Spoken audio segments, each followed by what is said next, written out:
Olá, seja bem-vindo ao canal @decoreba.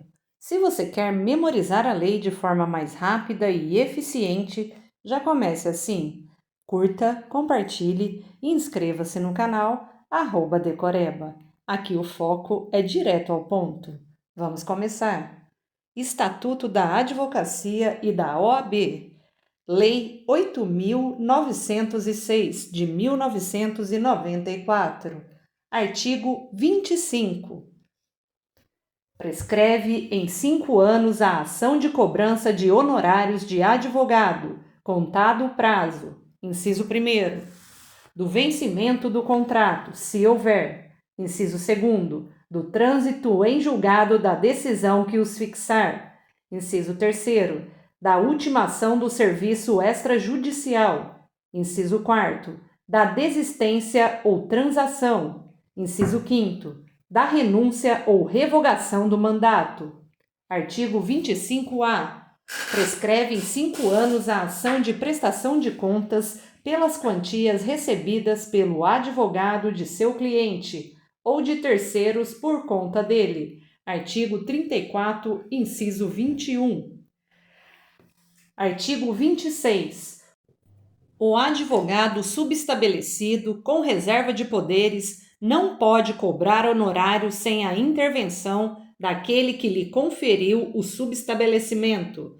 Parágrafo único. O disposto no caput deste artigo não se aplica na hipótese de o advogado subestabelecido com reservas de poderes possuir contrato celebrado com o cliente.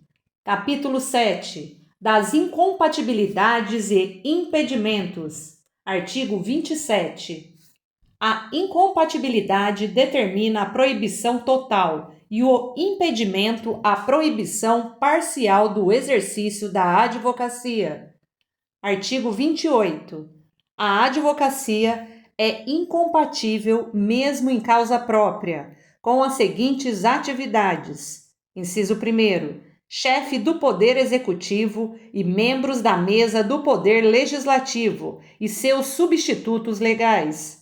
Inciso 2º. Membros de órgãos do Poder Judiciário, do Ministério Público, dos tribunais e conselhos de contas, dos juizados especiais, da Justiça de Paz, juízes classistas, bem como de todos os que exerçam função de julgamento em órgãos de deliberação coletiva da administração pública direta e indireta.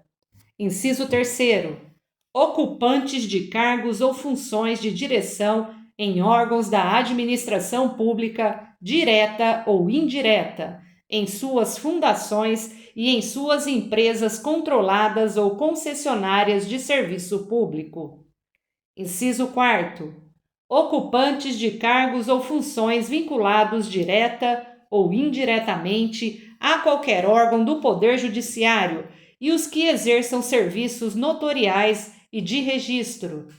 Inciso 5º. Ocupantes de cargos ou funções vinculados direta ou indiretamente à atividade policial de qualquer natureza. Inciso 6º. Militares de qualquer natureza, na ativa. Inciso 7º. Ocupantes de cargos ou funções que tenham competência de lançamento, arrecadação ou fiscalização de tributos e contribuições para fiscais. Inciso 8º. Ocupantes de funções de direção e gerência em instituições financeiras, inclusive privadas. Parágrafo 1º. A incompatibilidade permanece mesmo que o ocupante do cargo ou função deixe de exercê-lo temporariamente. Parágrafo 2º. Não se incluem nas hipóteses do inciso 3º os que não detenham poder de decisão relevante sobre interesses de terceiro, a juízo do Conselho competente da OAB, bem como a administração acadêmica diretamente relacionada ao magistério jurídico. Parágrafo 3º. As causas de incompatibilidade previstas nas hipóteses dos incisos 5º e 6º do caput deste artigo não se aplicam ao exercício da advocacia em causa própria estritamente para fins de defesa e tutela de direitos pessoais, desde que mediante inscrição especial na OAB, vedada a participação em sociedade de advogados. Parágrafo 4º. A inscrição especial a que se refere o parágrafo 3º deste artigo deverá constar do documento profissional de registro na OAB e não isenta o profissional do pagamento da contribuição anual, de multas e de preços de serviços devidos à OAB, na forma por ela estabelecida, vedada a cobrança em valor superior ao exigido para os demais membros inscritos. Artigo 29.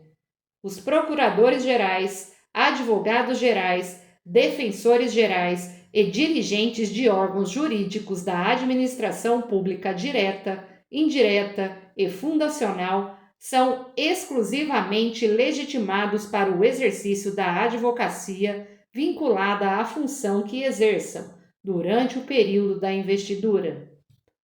Artigo 30. São impedidos de exercer a advocacia. Inciso 1º.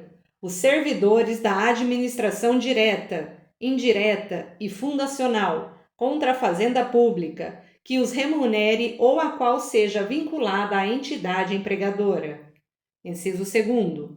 Os membros do Poder Legislativo, em seus diferentes níveis, contra ou a favor das pessoas jurídicas de direito público, empresas públicas, sociedades de economia mista, fundações públicas, entidades paraestatais ou empresas concessionárias ou permissionárias de serviço público. Parágrafo único. Não se incluem, nas hipóteses do inciso 1º, os docentes dos cursos jurídicos. Capítulo 8. Da ética do advogado. Artigo 31. O advogado deve proceder de forma que o torne merecedor de respeito e que contribua para o prestígio da classe e da advocacia. Parágrafo 1º. O advogado, no exercício da profissão, deve manter independência em qualquer instância. Parágrafo 2º. Nenhum receio de desagradar a magistrado ou a qualquer autoridade, nem de incorrer em impopularidade, deve deter o advogado no exercício da profissão. Artigo 32. O advogado é responsável pelos atos que, no exercício profissional, praticar com dolo ou culpa. Parágrafo único. Em caso de lide temerária, o advogado será solidariamente responsável com seu cliente, desde que coligado com este para lesar a parte contrária, o que será apurado em ação própria. Artigo 33. O advogado obriga-se a cumprir rigorosamente os deveres consignados no Código de Ética e Disciplina. Parágrafo único. O Código de Ética e Disciplina regula os deveres do advogado para com a comunidade, o cliente, o outro profissional e ainda a publicidade, a recusa do patrocínio, o dever de assistência jurídica, o dever geral de urbanidade e os respectivos procedimentos disciplinares. Capítulo 9. Das infrações e sanções disciplinares. Artigo 34. Constitui infração disciplinar. Inciso 1º. Exercer a profissão quando impedido de fazê-lo, ou facilitar, por qualquer meio, o seu exercício aos não inscritos, proibidos ou impedidos. Inciso 2º. Manter a sociedade profissional fora das normas e preceitos estabelecidos nesta lei. Inciso 3º. Valer-se de agenciador de causas mediante participação nos honorários a receber. Inciso 4º. Angariar ou captar causas, com ou sem a intervenção de terceiros. Inciso 5º. Assinar qualquer escrito destinado a processo judicial ou para fim extrajudicial que não tenha feito ou em que não tenha colaborado. Inciso 6º. Advogar contra a literal disposição de lei, presumindo-se a boa-fé, quando fundamentado na inconstitucionalidade, na injustiça da lei ou em pronunciamento judicial anterior.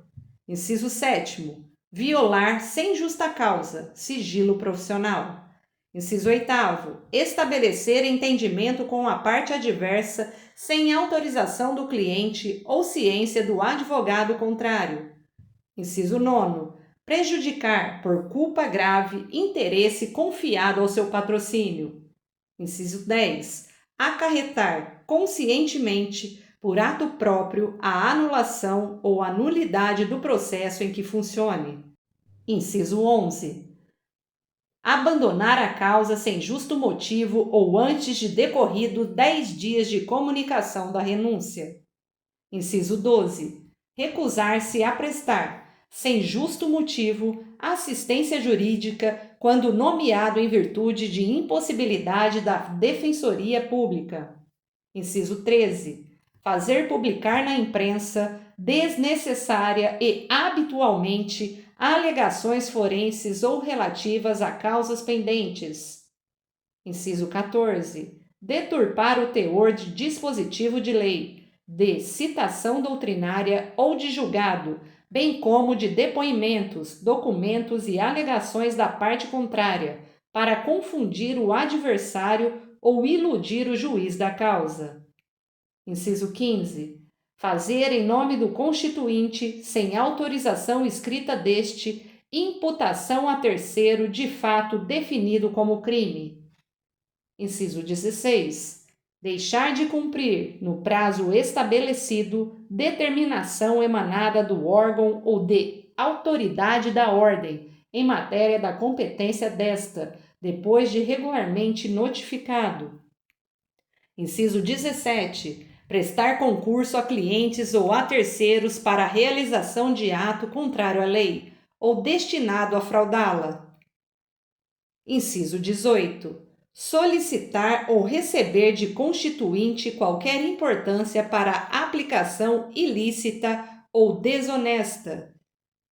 Inciso 19. Receber valores, da parte contrária ou de terceiro, relacionados com o objeto do mandato, sem expressa autorização do constituinte. Inciso 20. Locupletar-se por qualquer forma, à custa do cliente ou da parte adversa, por si ou interposta pessoa. Inciso 21. Recusar-se injustificadamente a prestar contas ao cliente de quantias recebidas dele ou de terceiros por conta dele. Inciso 22. Reter abusivamente ou extraviar autos recebidos com vista ou em confiança. Inciso 23. Deixar de pagar as contribuições, multas e preços de serviços devidos à OAB, depois de regularmente notificado a fazê-lo. Inciso 24. Incidir em erros reiterados que evidenciem inépcia profissional. Inciso 25. Manter conduta incompatível com a advocacia. Inciso 26. Fazer falsa prova de qualquer dos requisitos para inscrição na OAB. Inciso 27. Tornar-se moralmente inidôneo para o exercício da advocacia. Inciso 28. Praticar crime infamante. Inciso 29. Praticar o estagiário, ato excedente de sua habilitação. Inciso 30. Praticar assédio moral, assédio sexual ou discriminação. Parágrafo 1º. Inclui-se na conduta incompatível, alínea A, prática reiterada de jogo de azar, não autorizado por lei. Alínea B, incontinência pública e escandalosa. Alínea C, embriaguez ou toxicomania habituais. Parágrafo 2º.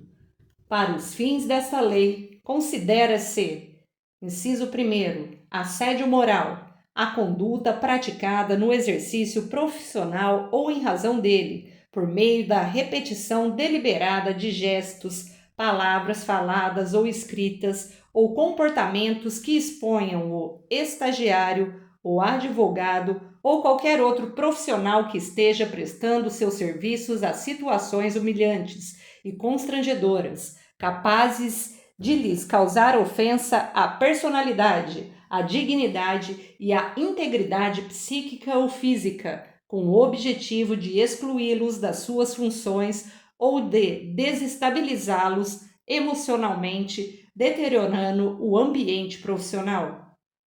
Inciso 2º. Assédio sexual.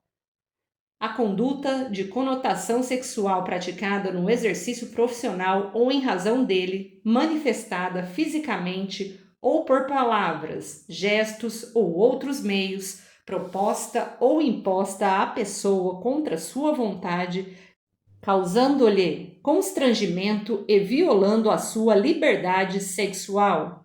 Inciso 3º. Discriminação. A conduta comissiva ou omissiva que dispense tratamento constrangedor ou humilhante à pessoa ou grupo de pessoas em razão de sua deficiência, pertença a determinada raça, cor ou sexo, procedência nacional ou regional, origem étnica, condição de gestante, lactante ou nutriz, faixa etária, religião ou outro fator. Artigo 35. As sanções disciplinares consistem em: inciso 1º, censura; inciso 2º, suspensão; inciso 3º, exclusão; inciso 4º, multa. Parágrafo único. As sanções devem constar dos assentamentos do inscrito, após o trânsito em julgado da decisão, não podendo ser objeto de publicidade a de censura. Artigo 36. A censura é aplicável nos casos de: inciso 1º, infrações definidas nos incisos 1º a 16 e 29 do artigo 34. Inciso 2º, violação a preceito do Código de Ética e Disciplina. Inciso 3º, violação a preceito desta lei, quando a infração não se tenha estabelecido sanção mais grave. Parágrafo único. A censura pode ser convertida em advertência, em ofício reservado, sem registros nos assentamentos do inscrito, quando presente circunstância atenuante. Artigo 37. A suspensão é aplicável nos casos de: inciso 1º, infrações definidas nos incisos 17 a 25 e 30 do caput do artigo 34 desta lei. Inciso 2º, reincidência em infração disciplinar. Parágrafo 1º. A suspensão acarreta ao infrator a interdição do exercício profissional em todo o território nacional, pelo prazo de 30 dias e 12 meses, de acordo com os critérios de individualização previstos neste capítulo. Parágrafo 2º. Nas hipóteses dos incisos 21 e 23 do artigo 34, a suspensão perdura até que satisfaça integralmente a dívida, inclusive com correção monetária. Parágrafo 3º. Na hipótese do inciso 24 do artigo 34, a suspensão perdura até que preste novas provas de habilitação. Artigo 38. A exclusão é aplicável nos casos de: inciso 1º, aplicação por 3 vezes de suspensão. Inciso 2º, infrações definidas nos incisos 26 a 28 do artigo 34. Parágrafo único. Para a aplicação da sanção disciplinar de exclusão, é necessário a manifestação favorável de 2/3 dos membros do Conselho Seccional competente. Artigo 39. A multa, variável entre o mínimo correspondente ao valor de uma anuidade e o máximo de seu decúpulo, é aplicável cumulativamente com a censura ou suspensão, em havendo circunstâncias agravantes. Chegamos ao fim de mais um áudio. Este conteúdo foi produzido em abril de 2026. Lembre-se, a repetição é a chave da memorização. Ouça sempre que puder. Curta, compartilhe e inscreva-se no canal @Decoreba. Bons estudos e até o próximo áudio.